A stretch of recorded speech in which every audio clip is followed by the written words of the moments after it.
নমস্কার, শুভ সন্ধ্যা। আমি মীনাক্ষী, চোখ রাখছি মুহূর্তের খবরে।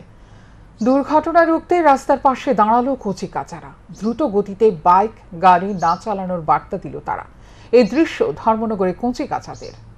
যান চালকদের অসাবধানতা এবং ট্রাফিক পুলিশের কর্তব্যের গাফিলতির কারণে যান দুর্ঘটনা ক্রমশ বেড়ে চলেছে। প্রতিদিন ঝরে যাচ্ছে তরতাজা প্রাণ। পঙ্গু হয়ে পরিবারের কাছে বোঝা হচ্ছে বহু যুবক। কেউ সিনেমার হিরোর মতো গাড়ি কিংবা বাইক চালাতে গিয়ে পড়ছে দুর্ঘটনায়, আবার কেউ সাধারণভাবে গন্তব্যস্থলে পৌঁছাতে গিয়ে উচ্ছৃঙ্খল এবং নেশাগ্রস্তদের গাড়ি বাইকের ধাক্কায় দুর্ঘটনায় পড়ছে। এই দুর্ঘটনাগুলি সংঘটিত হওয়ার পেছনে অধিকাংশ ক্ষেত্রেই দেখা যাচ্ছে পুলিশ প্রশাসনের চরম কর্তব্যের গাফিলতি রয়েছে। কারণ উচ্ছৃঙ্খল চালকদের বিরুদ্ধে নেই কঠোর পদক্ষেপ, নেই পুলিশ প্রশাসনের নিয়মিত টহলদারি এবং নাকা পয়েন্ট চেকিং। তড়িৎ গতিতে গাড়ি কিংবা বাইক চালানোর ফলে এই ধরনের দুর্ঘটনা সংঘটিত হচ্ছে, যার ব্যাখ্যা দিতে পারছে না পরিবার। বাকরুদ্ধ হয়ে পড়ছে পরিবারের লোকজনেরা। জাতীয় সড়কের রাস্তার পাশে অধিকাংশ থানা থাকলেও পুলিশের নেই কোনো তৎপরতা, যার কারণে এবার কচি কাচারা রাস্তায় নেমে যান চালকদের কাছে অনুরোধ করছে হেলমেট ছাড়া যাতে কেউ বাইক না চালায় এবং দ্রুত গতিতে গাড়ি বাইক না চালানোর জন্য। এই দৃশ্য দেখা গেল রবিবার ছুটির দিনে ধর্মনগর দুর্গাপুর এলাকার কচি কাঁচাদের উদ্যোগ। হাতে ব্যানার নিয়ে তারা সকলকে বার্তা দিতে চায় যাতে কেউ নিজেও দুর্ঘটনায় না পড়ে আবার অন্য কাউকে দুর্ঘটনায় না ফেলে। আমরা জানি যে প্রতিনিয়ত প্রচুর পরিমাণে অ্যাক্সিডেন্ট হচ্ছে, বাইক গাড়ি, তাতে প্রচুর প্রাণহানি ঘটছে। আমরা চাই যে যারা বাইক চালায় গাড়ি চালায় একটু সতর্কভাবে চালায়, বিশেষ করে হেলমেট পরে, শব্দটা কম করে, যাতে বাচ্চাদের কষ্ট না হয়, কোনো প্রাণহানি না ঘটে।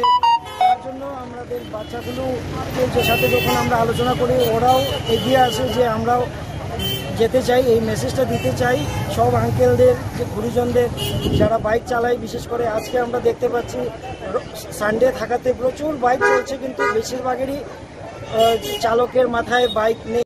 দীর্ঘক্ষণ প্রখর রোদে দাঁড়িয়ে যান চালকদের উদ্দেশ্যে এই বার্তা দিল কচিকাচারা। হয়তো তাদের কথায় গুরুত্ব দিলে আগামী দিনে বহু মা আর সন্তান হারাবে না, বহু স্ত্রী স্বামী হারাবে না, বহু স্বামী স্ত্রী হারাবে না, ভাই বোনকে হারাবে না, ভাই ও বোনকে হারাবে না, বহু সন্তান তার মা বাবাকে হারাবে না।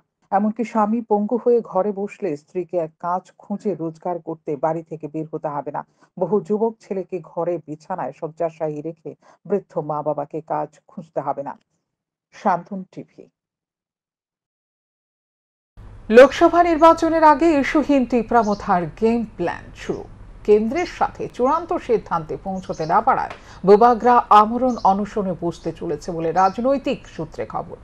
28 ফেব্রুয়ারি থেকে অনির্দিষ্টকালের জন্য আমরণ অনশনে বসবেন তিনি। হতাশ প্রদ্যুতের আমরণ অনশন নিয়ে রবিবার সম্পন্ন হয় এক মারাথন বৈঠক। লোকসভা নির্বাচনের আগে আবারও শাসক ছায়া সঙ্গীর ওজন পরিমাপের প্রচেষ্টা। 28 ফেব্রুয়ারি থেকে অনির্দিষ্টকালের জন্য আমরণ অনশনে বসতে চলেছে তীব্রামথা দলের সুপ্রিমো প্রদ্যুৎ কিশোর দেববর্মন সহ দলের নেতৃত্বরা। এই আমরণ অনশনকে সামনে রেখে রবিবার রাজধানীর ভোলাগিরি স্থিত মানিক্য এনক্লেভে অনুষ্ঠিত হয় তীব্রামথা দলের গুরুত্বপূর্ণ বৈঠক। এদিনের বৈঠকে উপস্থিত ছিলেন তীব্রামথা দলের নেতৃত্ব বিজয় রাঙ্খল, প্রদ্যুৎ কিশোর দেববর্মন, দলের সকল বিধায়ক সহ দলের বিভিন্ন স্তরের নেতৃত্বরা। তীব্রামথা দলের নেতৃত্ব বিজয় রাঙ্খল জানান, দীর্ঘ 1 বছর ধরে রাজ্য সরকার ও কেন্দ্রীয় সরকারের সাথে তীব্রামথা দলের নেতৃত্বরা তাদের দাবি নিয়ে আলোচনা চালিয়ে গেছে, কিন্তু কেন্দ্রীয় সরকারের পক্ষ থেকে কোনো সদুত্তর পাওয়া যায়নি। এ পরিস্থিতিতে তীব্রামথা দল আমরণ অনশনে বসার সিদ্ধান্ত গ্রহণ করেছে। 28 ফেব্রুয়ারি থেকে বড়মুড়ার হাতাই কাতরে শুরু হবে এই আমরণ অনশন, পাশাপাশি চলবে অন্যান্য আন্দোলন কর্মসূচি। আমাদের যে মহারাজ প্রদ্যুৎ কিশোর দেববর্মা, উনাকে আমরা সমস্ত আমাদের কনফিডেন্স আমরা দেই, উনি আলোচনা করুক। সেইভাবে উনি খুব ধৈর্য ধরে আলোচনা করলেন, কিন্তু আজ অবধি ভারত সরকারের তরফ থেকে সেরকম কোনো পজিটিভ আমরা পাইনি, যার জন্য উনিও খুব দুঃখিত হয়েছেন, আমরা খুব দুঃখিত। যার জন্য আর্জেন্টলি 12 ঘন্টার নোটিশে আমাদের সকল এই যে নেতৃত্বরা, যারা ডিস্ট্রিক্ট থেকে, ব্লক থেকে, সাব ডিভিশনাল থেকে, লোকাল থেকে, গ্রাসরুট লেভেল থেকে যারা আসছেন, আমাদের এমএলএ যারা আছেন, এমডিসি যারা আছেন এবং ভিলেজ কমিটির বিভিন্ন নেতৃত্বরা এখানে আছেন, তারা আসছেন। আমরা ওনাদের কাছে এইটাই আশা রাখি যে ওনাদের পরামর্শ কি হইতে পারে। আমরা একটা লাইন দিক নির্ণয় করছি যে আমরা হাথায় কতরে অনশন যাব শান্তিপূর্ণভাবে, যাতে কোনো বিশৃঙ্খলতা না হয়। এদিকে প্রদ্যুৎ কিশোর দেববর্মনের কাছ থেকে বিষয়ে জানতে চাওয়া হলে জানান, কেন্দ্রীয় সরকারের নির্দেশে AK মিশ্রা রাজ্যে এসেছিলেন। ওনার সাথে সমাজপতি, IPFG, তীব্রামথা সহ বিভিন্ন রাজনৈতিক দলের নেতৃত্ব সাক্ষাৎ করেছিলেন। তিনি বলেছেন, জনজাতিদের সাংবিধানিক অধিকার দ্রুত হয়ে যাবে, কিন্তু সেই অধিকার এখনো ফিরে পাননি, যার কারণে রোমান হরফে লেখা দাবি সহ বিভিন্ন বিষয়ে আন্দোলন গড়ে তুলতে হচ্ছে। জনজাতি অংশের মানুষকে আর কতদিন আশ্বাস দিয়ে রাখা হবে সে বিষয়ে কোনো সুরাহার পথ না পেয়ে আন্দোলনের পথে হাঁটতে হচ্ছে বলে জানান তিনি। मैंने गवर्नमेंट ऑफ इंडिया को 10 दिन दिल्ली में बैठा रहा। मैंने पिछले 1 साल से बहुत मीटिंग भी की है। उनके AK मिश्रा जी अगरतला भी आए। हमने नॉट ओनली तीपरामथा, समाजपति, ATTF के जो रिटर्नीज थे, क्या बोलते हैं, TORPC का नाम है उनका, उसके बाद BJP के लोग, IPFT के लोग, सब ने उनसे मुलाकात की। उन्होंने हम सबका व्यू लिया, एक बार नहीं 2 बार लिया। उसको छोड़ के भी मेरे संग बहुत बात मीट हुई। तो अब मैं वेट कर रहा हूँ, और क्या हो रहा है, बोलते हैं हो जाएगा हो जाएगा हो जाएगा। तो कब तक हम अपने गरीब लोगों को बोले कि हो जाएगा? जब तक इसका कॉन्स्टिट्यूशनल सोल्यूशन नहीं होगा तब तक आप देखेंगे कि हमें फोर्स किया जाएगा किसी और स्क्रिप्ट में लिखने के लिए, हमारा ऑप्शन नहीं दिया जाएगा। तब तक हम आज भी 95% त्रिपुरा के लोग, तो त्रिपुरा के इंडिजिनस लोग तो त्रिपुरा के हैं, स्थानीय लोग हैं, आज भी उनके पास जमीन पट्टा नहीं है, सब फॉरेस्ट लैंड में रह रहे हैं, खास लैंड में रह रहे हैं। ये सब चीज को सोल्यूशन करना है कि नहीं, फंडिंग की बात है। ADC में 35% लोग रहते हैं आज के दिन, TTA ADC में हमें 2% बजट मिलता है। इसका प्रॉब्लम कौन सॉल्व करेगा? तो ये सब चीज के लिए हमने कहा था कि आप जल्द से जल्द एक कॉन्स्टिट्यूशनल सोल्यूशन लाइए। अगर नहीं ला रहे हैं तो मेरा कोई राय नहीं है, तब मैं निकल जाऊंगा हताई कोतवार में।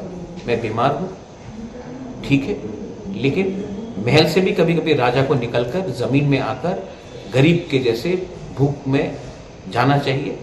और I will fast unto death till I don't get something respectable either from the Congress or from the BJP, because nobody has come and thought about the indigenous people. So whoever is willing to help us, we will talk to them. তবে বলার অপেক্ষা রাখে না, এ সরকারের মন গলানোর একটাই কবচ আন্দোলন। যতবারই আন্দোলনে নেমেছে মথা, ততবারই মন গলেছে বিজেপির। হয়তো এবারও তাই হবে। শান্তন টিভি। 250 কেজি শুকনো গাঁজা সহ 5 জন গাঁজা পাচারকারী গ্রেপ্তার। NDPS ধারা অনুযায়ী মামলা হাতে নিয়ে ঘটনা তদন্তে নেমেছে যাত্রাপুর থানার পুলিশ। গোপন সংবাদের ভিত্তিতে যাত্রাপুর থানার পুলিশ ও BSF জওয়ানরা যৌথভাবে অভিযান চালিয়ে 250 কেজি শুকনো গাঁজা সহ 5 জন গাঁজা পাচারকারীকে গ্রেপ্তার করতে সক্ষম হয়। রবিবার ভোরে যাত্রাপুর থানার পুলিশ ও BSF জওয়ানরা থানা এলাকার অন্তর্গত ADC ভিলেজের নাসমিয়া টিলার মাতামবাড়ি গ্রামের সুকান্ত পালের বাড়িতে অভিযান চালায়। এই অভিযানে উদ্ধার হয় 250 কেজি শুকনো গাঁজা সহ 5 জন। ধৃতরা হল সুকান্ত পাল, বয়স 27 বছর, ভবত সূত্রধর, বয়স 55 বছর, আবুল কাশেম, বয়স 40 বছর, মির্জাহান মিয়া, বয়স 34 বছর এবং জয়নাল আবেদিন, বয়স 39 বছর।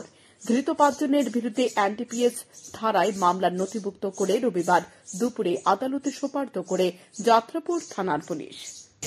গতকাল রাত্রে গোপন সূত্রে আমরা খবর পাই মাতামবাড়ির নাসরিয়া টিলা বাড়িতে সুকান্ত পালের বাড়ি গাঁজা আছে দেখে আমরা BSF সহ 50 জন 170 BSF সহ আমরা ধাওয়া করি।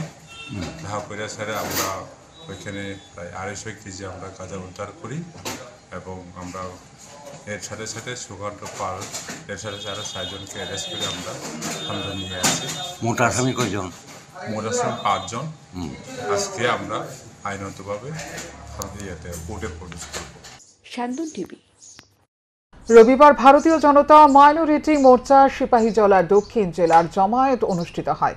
সোনামুড়া টাউন হলে হয় এই জমায়েত। উপস্থিত ছিলেন সর্বভারতীয় সংখ্যালঘু মোর্চার সভাপতি জামাল সিদ্দিকী। তিনি বলেন, কংগ্রেস এবং সিপিআইএম দেশের সংখ্যালঘুদের ভুল বুঝিয়ে নিজেদের ভোট ব্যাংক ধরে রাখত। উন্নয়নের সময় হলে সংখ্যালঘুদের আর কোনো সুযোগ সুবিধা দিত না। কংগ্রেসের আমলে এই সংখ্যালঘুরা ছিল সবচেয়ে পিছিয়ে পড়া অংশের মানুষ। বর্তমান বিজেপি সরকারের আমলে প্রধানমন্ত্রী নরেন্দ্র মোদীর নেতৃত্বে সংখ্যালঘুদের জন্য বিভিন্ন সুযোগ সুবিধা প্রদান করা হয়েছে। শিক্ষা থেকে শুরু করে সরকারি চাকুরির ক্ষেত্রেও সংখ্যালঘুদের এখন বিশেষ সুযোগ দেওয়া হয়েছে। जो लोग कहते थे, झूठ बोलते थे, आपको हमको गुमराह करते थे और विशेष रूप से मुस्लिम समाज में जहर घोलने का काम करते थे कि भारतीय जनता पार्टी तो मुसलमानों की दुश्मन पार्टी है। उन्होंने बहुत दिनों तक हमें दूर रखा, वोट बैंक के रूप में हमें इस्तेमाल करने के लिए, हमारे वोट के जरिए सत्ता के सिंहासन पर बैठने के लिए हमारे बीच में और आप भारतीय जनता पार्टी के बीच में दीवार और खाई बनाकर रखा। मुझे खुशी है इस बात की कि आज आपका जो यहाँ पर उपस्थित होना है ये बता रहा है कि माननीय अध्यक्ष जी के नेतृत्व में, माननीय बिलाल भाई के नेतृत्व में, माननीय डॉक्टर मानिक शाह जी के नेतृत्व में वो दीवार गिर गया है।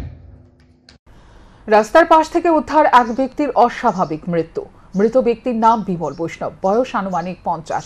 দমকলের এক কর্মী জানান, শনিবার রাতে তাদের কাছে খবর আসে তেলিয়ামুড়া গোলাবাড়ি রেল গেটের পাশে আহত হয়ে এক ব্যক্তি পড়ে রয়েছে। সাথে সাথে দমকল কর্মীরা ঘটনাস্থলে ছুটে গিয়ে আহত ব্যক্তিকে উদ্ধার করে তেলিয়ামুড়া মহকুমা হাসপাতালে নিয়ে যায়। প্রাথমিক অবস্থায় আহত ব্যক্তির পরিচয় জানা না যাওয়ায় পরিবারের লোকজনদের খবর দেওয়া সম্ভব হয়নি। অবশেষে রবিবার সকালে সেই ব্যক্তি মৃত্যুর কোলে ঢলে পড়ে। পরবর্তী সময় জানা যায় আহত ব্যক্তির নাম বিমল বৈষ্ণব, তার বাড়ি শিলচরে। এদিকে ঘটনার খবর পেয়ে রবিবার সকালে তেলিয়ামুড়া মহকুমা হাসপাতালে ছুটে যায় তেলিয়ামুড়া থানার পুলিশ। পরে ময়নাতদন্তের পর বিমল বৈষ্ণবের মৃতদেহ পরিবারের লোকজনদের হাতে তুলে দেওয়া হয়।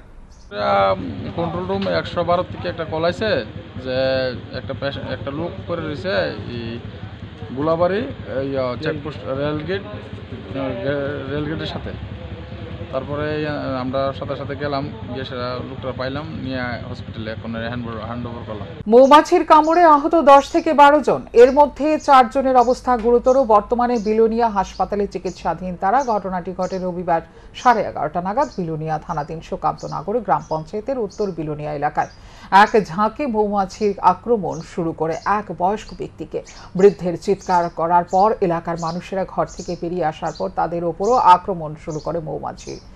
এই মৌমাছির আক্রমণের হাত থেকে নিস্তার পায়নি এলাকার গৃহপালিত পশু পাখিরাও। এর মধ্যে এলাকার এক বাড়ির 4টি পায়রার মৃত্যু হয় মৌমাছির আক্রমণে। জানা যায়, এলাকার একটি গাছের মধ্যে মৌমাছির বাসা বেঁধেছিল। একটি পাখি এসে মৌমাছির বাসার উপরে বসতেই এই বিপত্তি বাধে।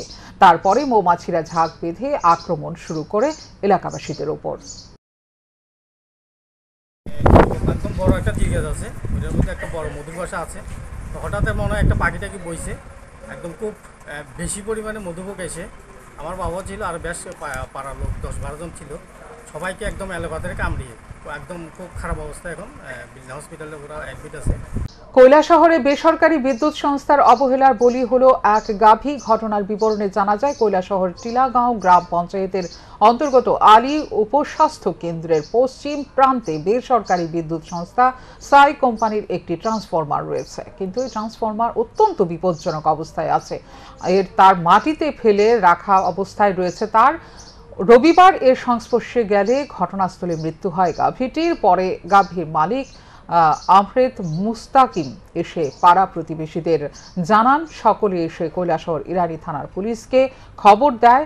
পুলিশ ঘটনাস্থলে আসার পর বিদ্যুৎ সংস্থার বিরুদ্ধে মুস্তাকিম আহমেদ একটি মামলা দায়ের করেন। এখন দেখার বিষয়ে প্রশাসন তদন্ত করে কি ব্যবস্থা গ্রহণ করে। অসহায় ব্যক্তি গরুর ক্ষতিপূরণ পায় কিনা। টিলাগাঁও গ্রাম পঞ্চায়েতের অন্তর্গত 3 নম্বর ওয়ার্ডে টিলাবাজারের উত্তরে টিলাগাঁও আলী উপস্বাস্থ্য কেন্দ্রের ঠিক সামনে আপনি দেখতে পাচ্ছেন এখানে একটা ট্রান্সফর্মার লাগানো আছে, অনেকদিন থেকে এই ট্রান্সফর্মার চলছে। এই ট্রান্সফর্মার নিচে আমার পাশের বাড়ি একটা গরু মারা গেছে কারেন্টে লেগে। শনিবার ছিল প্রধানমন্ত্রী নরেন্দ্র মোদীর মন কি বাত অনুষ্ঠানের ১১০তম সংস্করণ। এদিন বিশালগড় পৌর পরিষদের অন্তর্গত ১৩ নম্বর ওয়ার্ডের ৪৪ নম্বর বুথে মন কি বাত অনুষ্ঠানে শুনেন বিধায়ক সুশান্ত দেব। সঙ্গে উপস্থিত ছিলেন এলাকার কাউন্সিলর রতন দেব, বিশালগড় বিজেপি মণ্ডল সহ সভাপতি শ্যামল দেবনাথ, মণ্ডলের কার্যকরী সদস্য প্রশান্ত দেব সহ অন্যান্যরা। বিধায়ক সুশান্ত দেব বলেন, প্রধানমন্ত্রী মন কি বাত অনুষ্ঠান বরাবরই দেশের যুবদের এগিয়ে যাওয়ার অনুপ্রেরণা যোগায়। এছাড়াও বর্তমান সময়ে দেশের বিভিন্ন বিষয় উল্লেখ থাকে প্রধানমন্ত্রীর এই অনুষ্ঠানে। আমরা প্রত্যেক মাসের শেষ রবিবারে আমাদের দেশের যশস্বী প্রধানমন্ত্রী নরেন্দ্র মোদীজির মন কি বাত আমরা শ্রবণ করি। আজকেও বিশালগড় মণ্ডলের প্রত্যেকটা বুথে মন কি বাত অনুষ্ঠান শ্রবণ করা হচ্ছে। আমি আমাদের ১৬ বিশালগড়ের ৪৪ নম্বর বুথে কার্যকর্তাদের সঙ্গে মন কি বাত শ্রবণ করি। কারা কারা ছিলেন আজকে এখানে? আমাদের মণ্ডল নেতৃত্ব থেকে শুরু করে এলাকার কাউন্সিলর, কার্যকর্তারা এবং সাধারণ। এখনকার মতো এই মুহূর্তের সংবাদ এই পর্যন্তই। অন্যান্য আপডেটস দেখার জন্য অবশ্যই নজর রাখতে হবে শান্তন টিভির পর্দায়। নমস্কার।